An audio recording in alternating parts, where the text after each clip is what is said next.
Hai semuanya, ini David Dyer lagi. Hari ini kita akan membaca dari Lukas pasal 16.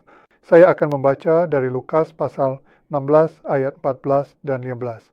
Orang-orang Farisi, hamba-hamba uang itu, mendengar semua itu dan mereka mencemoohkan dia. Lalu ia berkata kepada mereka, "Kamu membenarkan diri di hadapan orang, tetapi Allah mengetahui hatimu." Atau Tuhan memiliki pengetahuan yang sempurna tentang hati kalian. Sebab apa yang dikagumi manusia adalah kekejian di hadapan Allah. Apa artinya ini? Bahwa itu adalah kekejian di hadapan Allah. Apakah itu berarti sesuatu yang menjijikkan, sesuatu yang dibenci? Jika kamu memikirkannya dengan saksama dalam perjanjian lama, Allah menyebut berhala-berhala atau Allah-Allah palsu dari bangsa-bangsa kafir di sekitar Israel sebagai kekejian. Nah, itulah kekejian dari bangsa-bangsa itu. Allah-Allah palsu atau berhala-berhala yang mereka sembah. Jadi di sini kita mesti pahami bahwa apa yang benar-benar dihargai manusia, apa yang benar-benar mereka sukai, di mata Tuhan adalah berhala. Itu adalah sesuatu yang mereka idolakan. Bagaimana itu berlaku bagi kita? Bagaimana hal itu berlaku bagi orang Kristen? Baiklah, mari kita pikirkan perintah pertama. Jangan ada padamu ilah lain di hadapanku.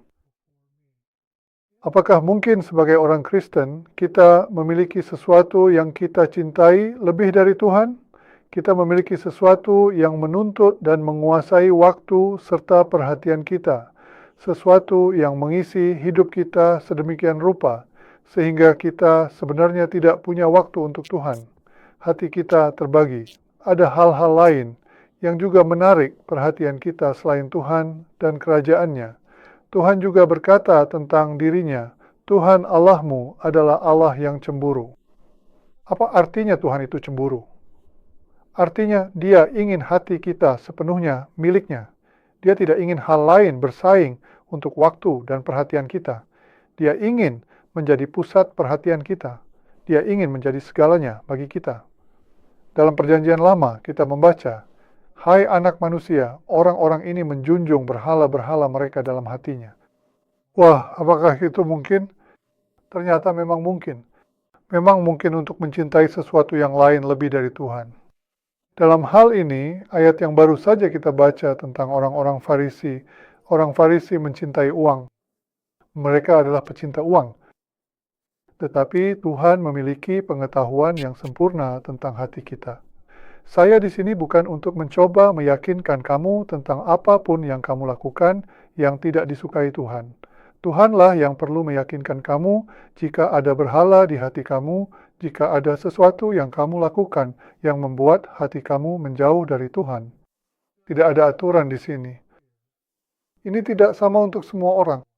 Ada beberapa orang bisa terlibat dalam sesuatu dan hal itu tidak menguasai perhatian mereka.